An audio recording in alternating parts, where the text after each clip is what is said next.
Pas la moindre, Madame Westwood, qui est enseignante spécialisée à l'hôpital de jour chez nous, qui a eu la gentillesse d'accepter de nous rejoindre pour aborder des aspects plus pédagogiques, notamment concernant ces situations d'enfants souffrant de maladies qui doivent être scolarisés en hôpital. Je suis enseignante normale, nationale, et je suis en micro. Oui.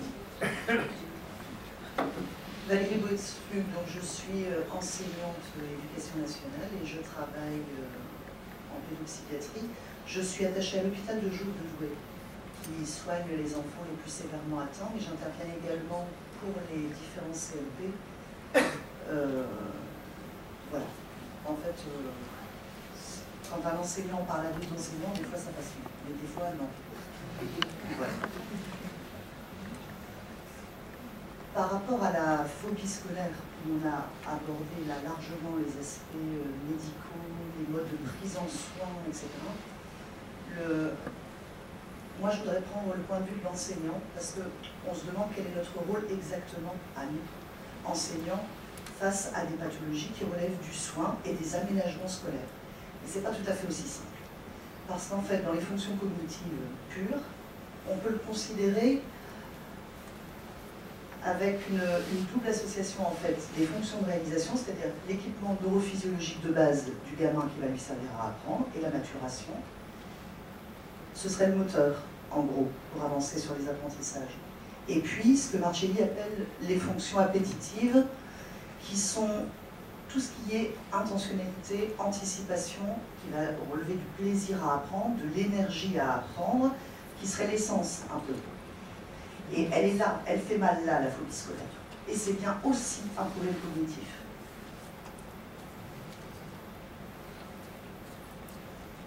J'aime bien cette image parce que ce sont des enfants qui ont tout pour pouvoir apprendre, pour pouvoir être bien à l'école, et qui pourtant n'y arrivent pas.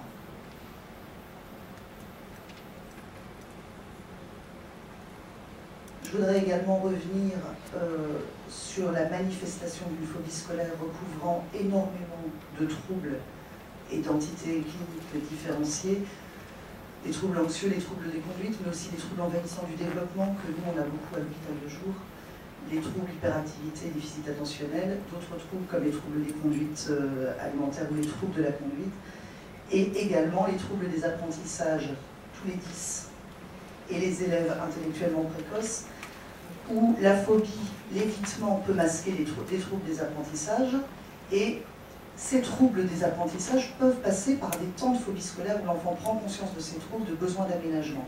En tout cas, on a bien besoin ici d'une évaluation pluridisciplinaire où il y aura un aspect orthophonie, psychomote et un bilan psy qui soit fait par le psychologue scolaire ou par le psychologue clinicien, mais on a à prendre en compte la globalité développementale de cet enfant.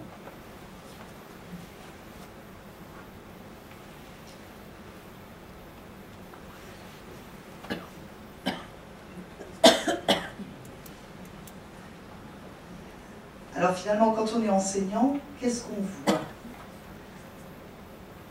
Ben, on ne voit pas grand-chose en fait. C'est un peu le souci.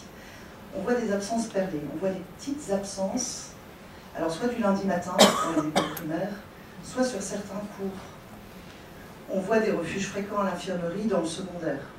On voit beaucoup de plaintes somatiques, surtout les maux de ventre chez les petits. On voit souvent une amélioration à la veille des vacances parce que la pression va se lever. On voit très régulièrement un travail scolaire sérieux. Il peut y avoir des résultats qui restent moyens, mais le travail scolaire, il est régulièrement très sérieux. Et on voit toujours de l'angoisse. Alors, on pourrait, moi, cette petite Magali que vous avez évoquée à plusieurs reprises, finalement, ça se casse la figure, il faut 4 mois. Ça fait 4 mois de difficultés croissantes pour cet enfant, et l'école, c'est toute la semaine. Ça fait... il y a eu un changement de collège, il y a eu déjà beaucoup d'aménagements faits avant qu'on puisse enfin, qu'elle puisse, elle, lâcher, qu'on puisse poser des aides sérieuses. Il y a d'autres signes plus faibles auxquels on pourrait prêter attention, c'est les enfants qui ont bien du mal à aller au tableau, c'est les enfants qui ont bien du mal à parler dans les exposés, c'est les enfants qui ne sont pas à l'aise dans certaines situations scolaires, de décloisonnement de classe, etc.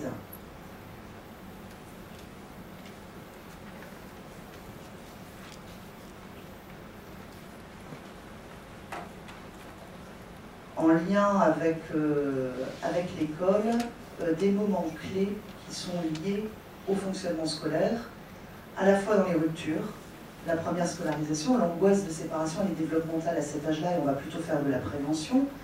L'entrée à l'école élémentaire, l'entrée au collège, ce sont des temps de rupture délicats pour beaucoup d'enfants, pour lesquels il y a des aménagements institutionnels qu'on fait, des rentrées échelonnées en section de petits, on fait des liaisons grande section CP, on fait du travail de lien entre le cycle 3 et l'entrée au collège, on fait des aménagements. Il se peut toutefois que pour certains enfants, ce ne soit pas du tout suffisant. Et puis il y a notamment, du point de vue de l'école, hein, parce qu'à l'adolescence et ce qui arrive dans la vie privée de l'enfant, mais là je me pose vraiment du côté de l'école, il y a les changements de classe. Et que ce soit un maintien ou un passage anticipé dans une autre classe, que ce soit simplement des revues d'effectifs, quelquefois, en perdant ses amis, l'enfant perd des étayages importants. Et ça, on n'a pas d'aménagement institutionnel, mais on a le réseau d'aide, on a des gens pour veiller sur ce bien-être des enfants à l'école. Et à propos de bien-être, on a la pression croissante de la réussite à l'école. Alors je pense qu'on repère mieux les enfants qui souffrent de refus scolaire anxieux, mais je pense aussi qu'il se peut qu'il y en ait en tout cas pas moins dans les années à venir. Et les enquêtes, même si individuellement on ne peut pas grand-chose, enfin, en dehors de faire le métier le mieux possible, la France, 21e sur 22 pays de l'OCDE en termes de bien-être des enfants à l'école, on est très compétitif en France. On est très sélectif, on est très exclusif en France. Ça n'empêche pas de faire le métier du mieux qu'on peut. Et il faut savoir qu'il y a des enfants qu'on n'aide vraiment pas. Les enfants, dans les signes relativement faibles, il y a ça, hein, il y a l'enfant qui réussit très très bien, sauf quand c'est un contrôle. Qui est malade, qui devient tout rouge. Enfin, voilà. C'est des enfants, ça ne suffit pas qu'ils réussissent. Ça ne suffit pas qu'ils travaillent bien. Et puis, deuxième niveau de stress après le Japon. J'étais horrifiée de voir ça. Je me croyais mieux. Donc.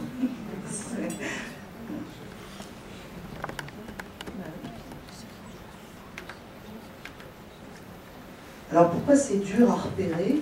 Moi je suis enseignante et j'interviens en gros principalement sur le primaire, maternelle et élémentaire. Je connais moins ces troubles au niveau du secondaire. D'abord, c'est un trouble qui est relativement peu fréquent, enfin 1 à 2%, 5% vous disiez, ça remplit pas une classe. Hein. Il est protéiforme, donc de l'enfant qui se met en retrait à celui qui est tout le temps malade, à celui qui fait tout pour se faire exclure de cours. C'est pas évident pour nous de faire le lien, et non plus pour les équipes médicales, mais voilà. Les enseignants petit à petit sont habitués à repérer des déficits visuels, des déficits auditifs, mais là on a moins d'éléments, c'est trop, on n'a pas un petit test simple. Chez les petits de l'âge primaire, elle va plutôt être agie qu'exprimer cette angoisse. Elle peut être exprimée à la maison, mais c'est l'âge encore où les enfants, ils vont à l'école et ils ont envie d'être bien avec le maître, ils ne vont pas dire moi j'ai pas envie d'être là. Par contre, ils vont se rendre insupportables ou se rendre malades. Et on a un petit garçon sur une école d'Obi, il y a 3 personnes pour le surveiller parce qu'il fugue sans arrêt. Et on met au premier plan le trouble du comportement, les fugues, vous le connaissez. Et sauf que le père n'habite plus la maison et la maman est soignée pour une maladie qui est très grave et que, bien entendu, qu'il ne supporte pas d'être loin de sa mère en ce moment où elle aurait besoin de lui. Enfin, voilà. Et nous, ce qu'on a vu avant de faire appel aux équipes de soins, ce qu'on voyait à l'école, c'était juste qu'il faisait tout pour qu'on l'exclue. Sauf qu'il avait une excellente raison de le faire. Voilà. Et les somatisations fréquentes qui font que, on note une gastro, plus une angine, plus ceci, plus cela, et on ne fait pas toujours le total. Et puis, de l'autre côté des difficultés des repérages, on a celle de l'enseignant. Hein. Nous, on est là, on est bien. On n'est pas forcément les mieux placés pour se dire quoi, cet enfant n'aime pas l'école. C'est une vraie difficulté en fait. Et puis, on a plutôt tendance à analyser les difficultés vers les facteurs sociaux, et c'est pas rare qu'il y ait des difficultés sociales dans les familles, avec présenté classiquement un père un peu absent, une mère un peu surprotectrice. Bon, on ne sait pas de quoi elle est surprotectrice, puisque l'enfant il a des surbesoins en même temps. Ben, voilà, on va plutôt aller vers des facteurs environnementaux, sociaux, que vers des facteurs médicaux. On va pas... Et puis, c'est pas à nous de diagnostiquer non plus, hein, mais on peut alerter comme on sait le faire pour des problèmes d'audition et de vision. Il n'est pas du tout question de faire un diagnostic. Il est question de, nous aussi, avoir en tête un certain nombre de signaux d'alerte qui auraient permis à cette petite Magali de ne pas attendre 4 mois pour qu'on voit qu'il y avait peut-être du boulot, mais il y avait quand même un vrai souci, et la famille l'avait vu.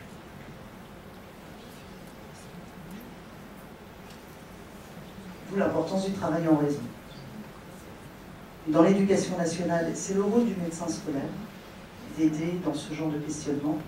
C'est bien sûr aux enseignants référents, aux équipes de RASED, et puis dans le secondaire, les conseillers d'orientation psychologue, les CPE, les AS, les infirmiers scolaires, en lien avec les services de soins, pédiatrie, pédopsychiatrie, CMP, et puis le CMPP, puisqu'il y a des enfants qui vont là aussi, quand on est un peu moins dans l'urgence.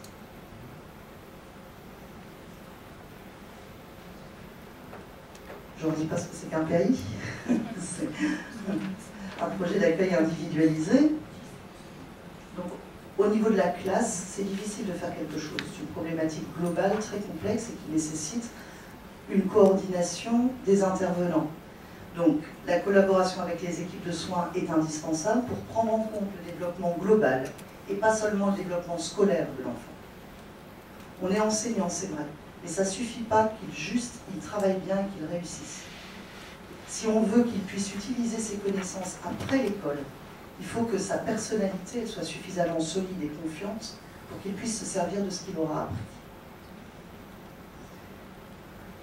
On aménagera donc les modalités de scolarisation, le temps partiel, souvent par matière, hein, avec une progressivité. Tout le monde a insisté sur la nécessité d'une rescolarisation envisagée. Elle va être décrite au niveau de l'échéancier, d'un échéancier. On le bougera s'il y a besoin. Mais il doit être bien clair dans la tête de tout le monde que l'objectif, c'est le retour à l'école étayé, aménagé. Maladie, le retour à l'école. Et j'en ai terminé.